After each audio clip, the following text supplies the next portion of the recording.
Hi, my name is Neil Chambers, and welcome to another video in our series about envisioning your next design project, envisioning your next dream project. We've been going over in the series the first couple of videos. The first video was kind of just where to find images that will help you kind of stimulate your idea and your imagination and your creativity and really get a sense about what you are trying to find. I think the process of just finding projects and finding images is really important. It helps you figure out what you do and don't want. The second, we went over a small project and how those images can go from just a quick search and then become an actual project. This, I wanted to do a bigger project and show you a project that we did that really takes those first two videos we did and really fleshes them out and to show you what's really possible. So I wanted to start by showing you some before shots. So this is a project we did. This is in South Orange, New Jersey, and this is the yard when we started. It had a lot of these little trees, and these little trees are Norwegian maples, which are an invasive, which are very bad for the environment. And they were just covering the entire yard. And also you can see this ground cover is this mulch that had been piled on their yard year after year for, I don't know, when we cleared off this stuff, it was about 1.5 feet deep. So what you see as the topography or the height of this yard really changed when we started to clear it off. This is another shot of a before image, just how overgrown it was, and then this is a shot of the front house and what it looked like also before we started. And you can see the trees that are covering the house. And if you go back to this is from the street, you can't even see the house. Now, just a little bit of a spoiler alert. This is what it looks like when we were finished. So you can really see just a big difference in how the project looks and how it feels. This is the exact same house, and it, when you compare it to this, it just, how's that even possible? And it all started with that process that we talked about in the first two videos. And this is also a shot of at night, and you can really see the lighting that we did, and this lighting is really important. And just a quick thing about the lighting is that, we're using several different lights, from the lights beside the doors to lights on the steps to these bollard lights in the yard. They're all made by different manufacturers, and so one of the most important things about lighting that is overlooked when you're not using someone who has a lot of experience with lighting is that the temperature of the lights are different, so they will show up with different colors. So temperature really defines the color, and so you can see that this light and the step lights and the bollard lights are all the same, and they really match the interior lights as well. So that's really important to get that feel and that kind of overall sense of space at night with your lighting.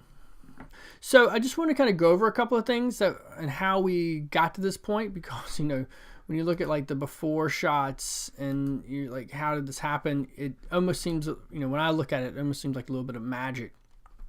So I'm going to be jumping back and forth from this PowerPoint that I put together and some Photoshop images that I put together to kind of show you some important design elements that we went over to kind of make decisions. There's a lot of decisions that were being made in this project, and we really wanted to go through those details. And it's the details that matter. And also I'm hoping to show you how that works.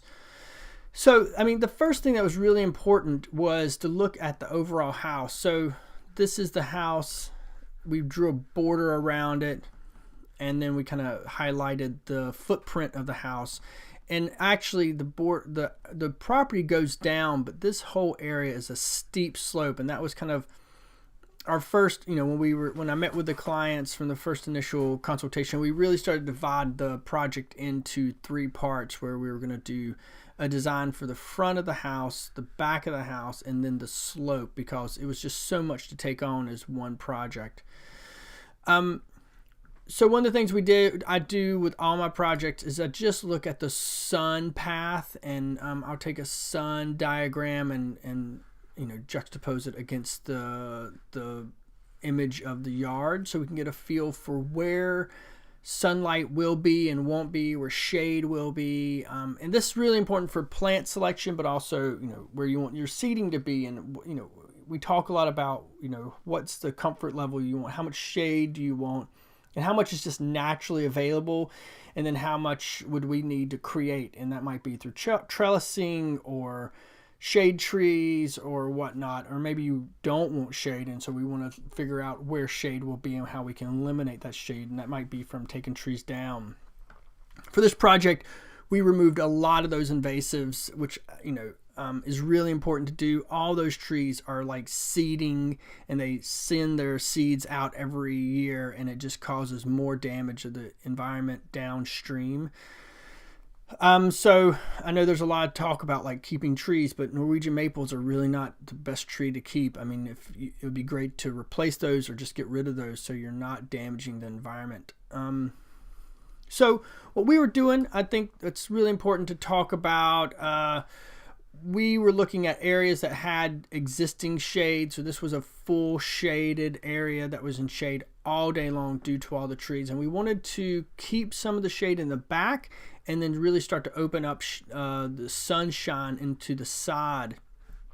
And that was really important for how we want to look at framing it. So, the idea of framing the house. And so in the original kind of image where there is just no idea of where the house is, the idea of redoing this and then creating a frame around it so you see the house. There's still lots of stuff going on in the landscape and on the house itself, but it's framed in a way so that the focus is always on the house. And that's really important for curb appeal and getting people, especially if you want to sell it in 5-10 years or something like that, to really put the emphasis on the house and not on necessarily the plantings. The planting should be seen as like all of your design for a landscape design, and like redoing your siding or whatnot should be seen as accessories to your house, helping push forward an image or a style that your overall attire is doing. And the same thing for a house. So, when we're going through these kind of exercises, we're just kind of highlighting basic ideas about where shade is, how this area is also in shade right now, but how we can open that up and then replant it to really frame and pull the eye into the house. And then the other thing that was really important, and I'll show you a couple images of this a little bit later, is that there was a big water issue along this area. So we wanted to do something that would also help manage the stormwater, help get it around into the back of the house, but do it in a way that would be environmentally sound, also be really creative and enhance the quality of the overall vision.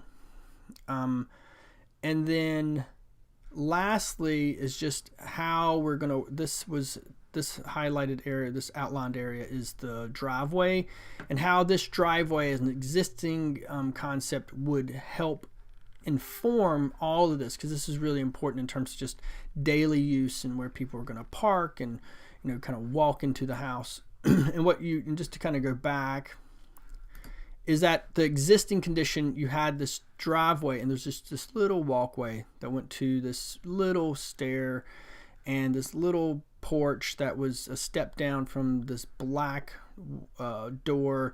So it really didn't provide a sense of opening. This almost is planted and designed as a back entrance, and so we really wanted to change that. And so that was kind of where this was. Now, different projects have different paces and different so for this project, one of the things that we had to do at the beginning was select a side. They wanted to reclad the house and they wanted to do it, and that had to get selected and then ordered because it had a longer lead time than all the other stuff. So before we're selecting plantings and looking at all this other stuff that came into this project, we had to look at the siding first. So one of the things I wanted to do, and they had talked about a darker house instead of the gray house, and what you can't necessarily see it in some of these images, but all their siding, it was vertical in some areas, it was going horizontal. Seems like if I could find an image, this doesn't really show it, but this was vertical, this was horizontal. There was no one kind of feel for it. So the one thing I wanted to do is talk to them about dark and light siding, and how horizontal versus vertical runs of that siding is important, and then also thicknesses of that. So this is a really cool, this is not a project I did, but this was just a really great example of kind of more contemporary approach to siding, and how you have a dark and a light. And are you sure you want to go dark? Here's another shot of that same project, and you see this vertical and how the windows are kind of framed out, and this is a standing seam roof and how it's coming to the side, and really just both are really nice. Both are very contemporary. I think a lot of people think dark is more contemporary than white, but that's not necessarily true. It has to do with how it's treated, how the siding is treated, or what we usually call siding cladding or skin, from more architectural perspective. We also talked about, what kind of siding they wanted. We started to focus in on a concrete panel siding, and but we talked a lot about wood, and so they wanted dark, dark. So I showed them some examples of a dark wood, how we could get a darker wood to be maybe both things. That wasn't necessarily what they wanted to do. They definitely wanted to do wood, and as you can see from these before these after shots, if I can find them, here it is. You can see there are some wood. There's some wood highlights in this, so that did stay a part of the project. But again, from the first and second videos that in the series, taking an image, using it as an opportunity to talk about what you want before we get into the actual design. This is really helpful because this is the stuff we do at the very first meeting. We're not looking at design. We're not looking at layouts yet. We're not spending that much time on the actual design of the space. We're looking at some images that we make sure we're on the right path, because you can spend a lot of money on the design fees when you're taking too much time on actual drawings that you're looking at of a project, where we can look at some images like this and really get some good ideas, and then let that define the path. So we looked at that. They definitely liked the wood. They didn't want it to be just wood, and here was another example. And I think that the details of how wood siding is used is really important for expressing a more modern or contemporary design versus a more traditional. So I wanted to show you a couple of them. I'm going to jump around. I'm going to jump to this this image that we were just looking at, and I just wanted to show some detail about this. So the idea is that, and actually let me start here. So this is a more traditional siding. This is kind of a cedar siding that's overlapped. And the thing that's important is that to look at in terms of this detail is that lip. And the way that siding is usually made, cedar siding is made, is that it's thin at top and it gets thicker at the bottom, and it creates this kind of drip line, which is important for water to drip down and stay off and not get under the siding and into your wall membrane or into your wall cavity. But you can do a lot of things now with vapor barriers and stuff on the other side of this to keep water out of the space, and also you can think about like rain screens and stuff like that. But it's really the size of this, and when you look at this from a perspective of how big this is probably a 10-inch piece of siding, that's another important thing to think about when you're looking at cladding, is that the thickness, the actual height of your siding will reference either a more traditional or more contemporary perspective of design. And this was some of the stuff that I talked with the owners about, and then how the edges are being finished is really important. This is trying to not show those edges, which is very often an approach that people who are trying to keep a colonial or Victorian style will do. You'll see gutters and the edges painted the same color as the siding to try to hide it. Of course, it doesn't do a really good job of hiding it. And then you do see this a lot where there's a fluted top rail that then kind of changes. And this is also kind of denotes, not always, but it denotes more of a traditional approach, where when you look at a more, this is obvious, when you look at this, you know it's a more modern look. It's a more contemporary look. And yet it's using the same, the thing that's about this is that this color and this color are almost the same. And so, but the difference is how this, the difference is how how these horizontal pieces are put together with the vertical. So if we kind of pull that back out, this is not as deep or as tall as the other image I was just showing you. This is probably an 8-inch piece of siding, and the way that it's laid, it doesn't have that same lip. It doesn't have that big shadow line on it that you can see right there at the bottom of that piece of cedar. This is more clean, and that clean look it denotes a more contemporary feel for it. And then when you start to add and start to look at the other kind of way that things are put together, so this seam is mitered together, so there's no edge piece to hide that. So this is to build this is really important to make it do it really well and make it look really nice and clean. And then as you kind of go along, it's all those pieces that go together. I always like to kind of pull it away. You can see that how that is the image. That's what you see. You see the shape, which is a contemporary approach to design. And then just how pockets of windows kind of all read is also as shapes. And so, again, that's kind of the spirit of what is being done. And then this is the materials are helping accent the shapes, and yet this could be a total colonial house or Victorian house redone with siding, and totally change. And all you're paying for really is the new siding, and you're not, you would have to put in, of course, new windows and stuff. But that it could be done with a house that at purchase is more of a colonial or Victorian house. So, we look at these images, and this was really helpful. This was just another image we looked at in terms of light wood against a dark wood, two materials.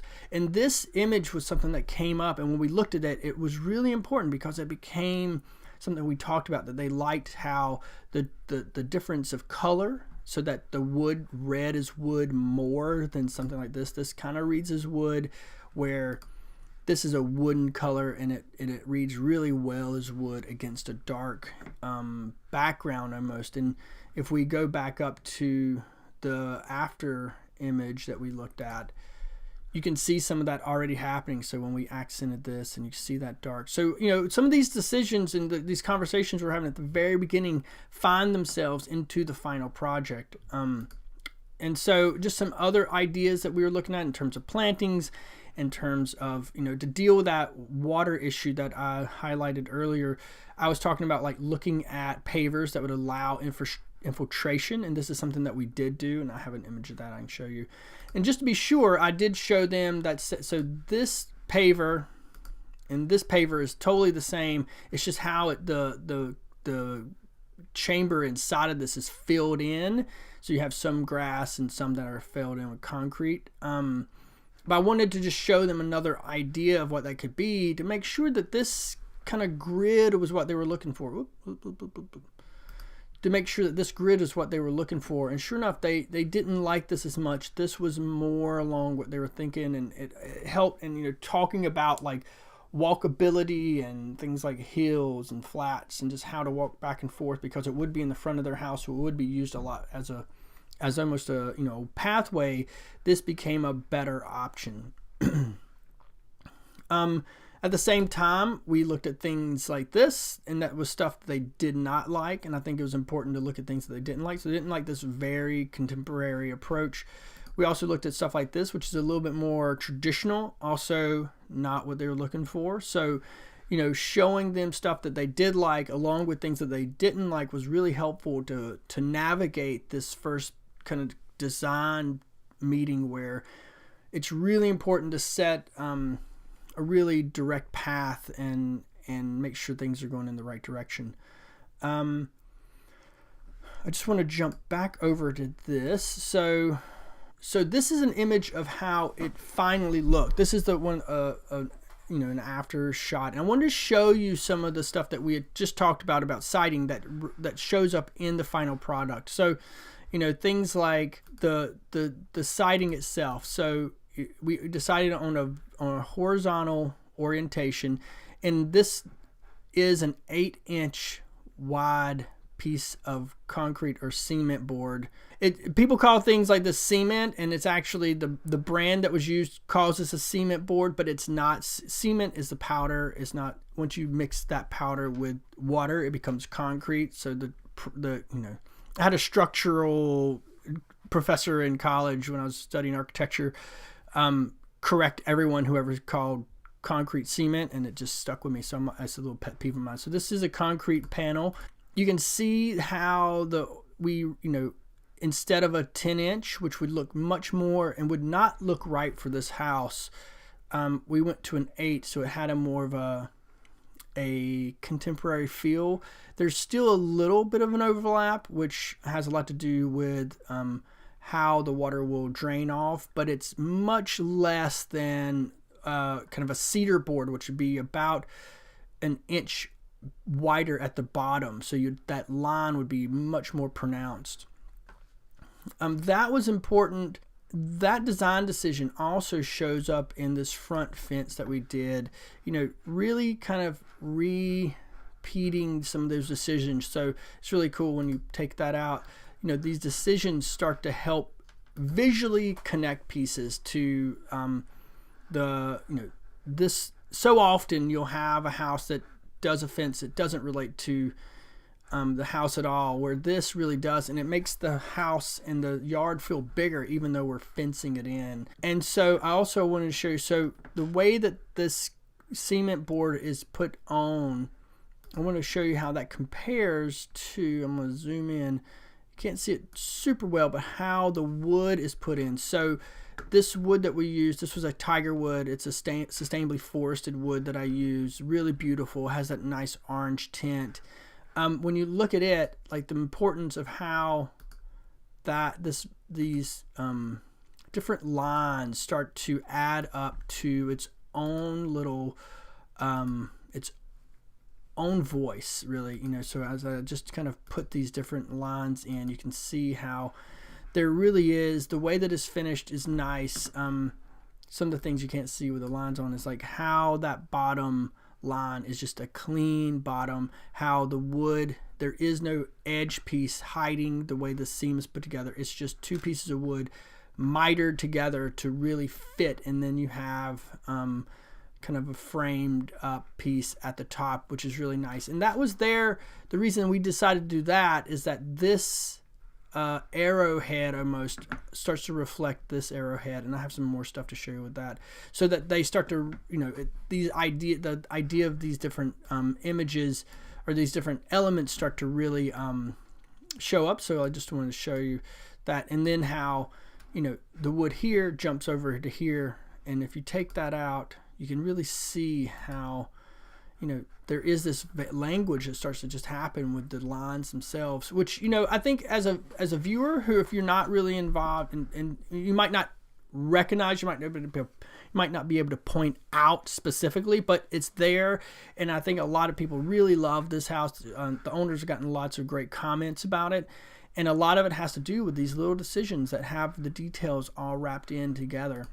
And the last thing I wanted to show you with this is that, so all those images that we looked at and how they start to come together, this is an overview of the house. And so what I wanted to show you really quickly is as we talk about plantings, we looked at like wild plantings and how to deal with that water issue with a bioswale.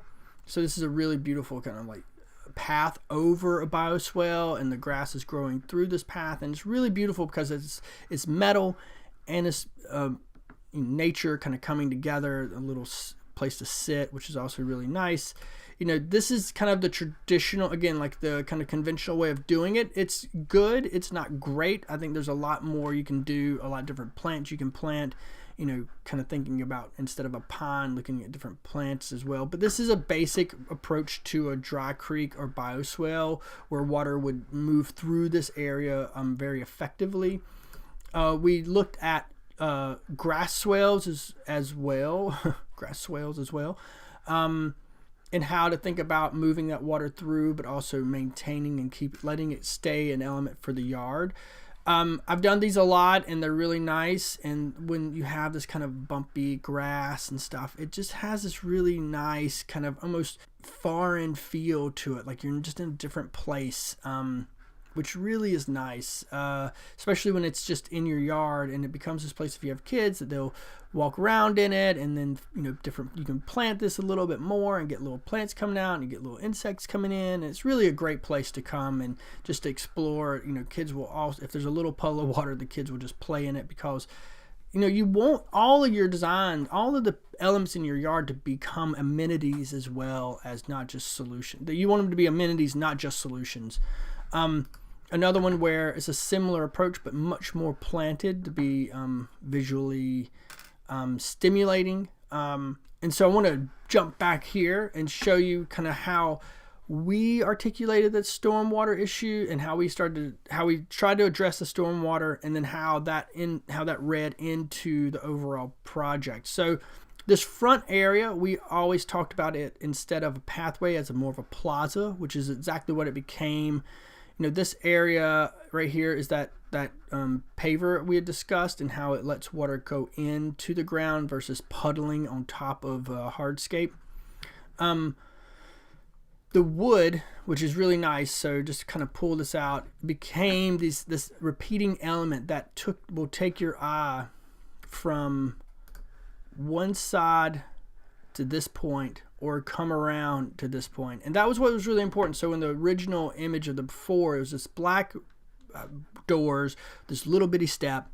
And now what we've done is we've taken the wood and we've let it draw your eye to the front door all the time. And that was important, because now when you're driving up to it, this is what you see. your eye will always go to this corner, and it lets this L shape be an L shape. It lets it express itself as an L, as a plaza, as something, as almost a courtyard. So that's really important. And then the other thing we did was we looked at how all of these different, and I'll just close, all these different peaks or arrowheads became a part of also bringing that interest in. So, you know, you have the roof line of one area, the way that this paved space makes an arrow, the way that the door makes an arrow, and also how the new patio makes an arrow. So that was really cool. And then the other thing that was important is that so we had this stormwater issue, and we wanted the stormwater to kind of move along there. And you can see how we set up this bioswale to bring that water in. And so the water would infiltrate from here and move across and into the space. And then that became where we started to plant. And this is a much more organized planting. And then this is a much more wild native plant, which is really cool. And there's like all these different flowers, like cardinal flowers, and there's hibiscus, and just there's irises, and there's all these beautiful plants that just fill in the space during the warm season, and even in through the fall, and some into the winter. And this is where your bioswale is. Your bioswale is here because all that water is getting infiltrated through vegetation, so it's getting cleaned, and it's creating, it's creating habitats for different types of species. And, you'll probably, salamanders, a lot of beneficial insects, which will help with mosquitoes and helps keep those away. So all this is kind of going on. So, when you put this all together, and the thing that's really nice is that when you drop the house out, it becomes this really beautiful kind of idea, and how it's not just a front door anymore as well. There's something happening around every corner to pull you into the yard. And also when you're out inside, you see all this happening, and it really makes this whole house feel like a uniform design. And as you can see, you know, it's just a really beautiful project. This house is actually on the market right now. I'm not sure if as far as this recording, it's on the market. It may be bought very quickly, but right now it is on the market. So yeah, I just wanted to show a couple of pieces about how those images really can influence the project. There's a lot more of this project I want to show. We also did the kitchen design, and we did some other stuff in the front yard, but I thought this was a good bite-sized piece to look at today. So thanks for watching. I hope you enjoyed it. If you have any questions, feel free to email me or call. We are happy to answer anything you guys have. And until next time,